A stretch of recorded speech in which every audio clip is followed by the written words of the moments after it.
Faith frees, but fear freezes. Hi, I'm Carolyn, and welcome to the Walk on Water Show, where today we are ending our Live Fearless series with a testimonial as to how fear could have ruined a wonderful blessing in my life. So at the time, it was about, 9-10 years ago, I was out walking in my neighborhood like normal with my white cane. I didn't have a guide dog at the time. And just within a few steps, I became lost. So I wasn't on a sidewalk. I was walking on the street because we don't have sidewalks in most of our neighborhoods. And I had to get around a couple parked cars.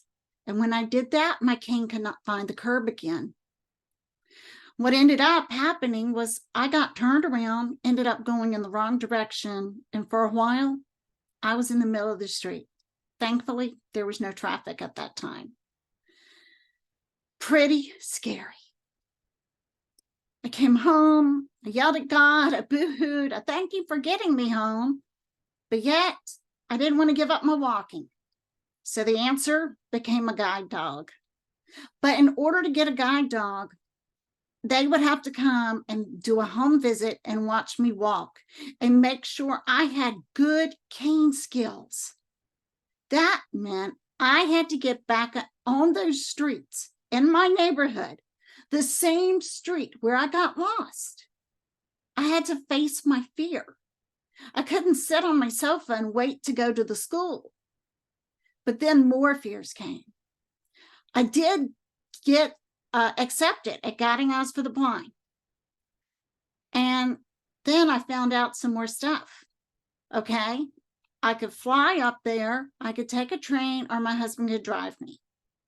I don't know why I chose to fly, because it scared me half to death to think about flying into LaGuardia Airport. But a few hours on a plane seemed to be a whole lot better than a whole day on a train.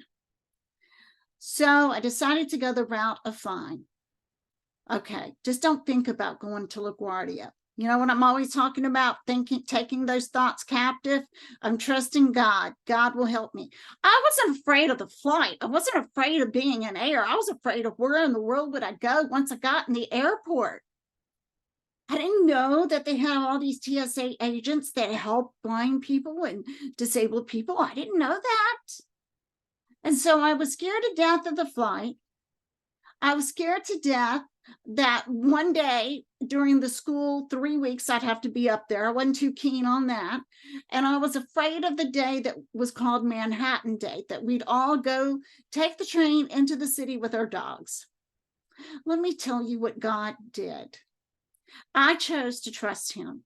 Every day, many times a day, I took thoughts captive. And I used my verses, my Bible verses, like I've talked about through this series.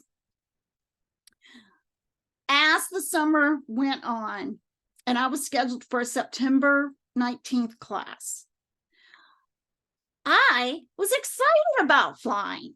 I was even excited about going into Manhattan. Do you see how God changes things? But that wasn't enough. Okay, the devil does not stop. And this is why we can never stop living totally 100% free of fear or any emotion, but we can pretty much get out from under it. So you know what happens? 2 weeks before my flight, I find out I have a layover. That just doubles my fear. The same fear of being in an airport. Well, I don't have time to get into it, but God worked that out. Then 24 hours before I flew out, there was another terrorist attack in New York City. It actually happened at a school for the blind, but it was not the school I was going to. My husband woke me up Saturday night in the middle of the night, was supposed to fly out early Monday morning. And I said, you know, this is Satan. I have to go. We have to do this. And he had offered to drive me up there and everything during the layover when I found out about the layover. And I said, no, I'm going to trust God. My friend, I wish I had time to tell you the whole story. It's in my book, Eyes of Faith. But and maybe sometime I'll just come on here and do a longer video and do that. You know what? I'm just going to talk to you now. What happened was I had everyone I know pray. And a friend of a friend worked at the Charlotte, North Carolina airport, which is where the layover was going to be. She was actually the chaplain at that airport. And get this, once I got there and met her, she'd only known my friend for a short time. God works things out for the good. Romans 8:28, doesn't he, my friend? When we put our trust in him, our faith will free us.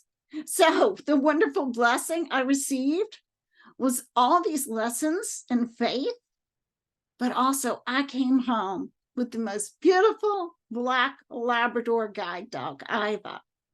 And she has been such a blessing to my life. I can't even begin to tell you. And that could have all been destroyed by fear. I will go one step further. I began my speaking ministry shortly after getting Iva, and she has been instrumental in that ministry, as you can imagine, for me being blind.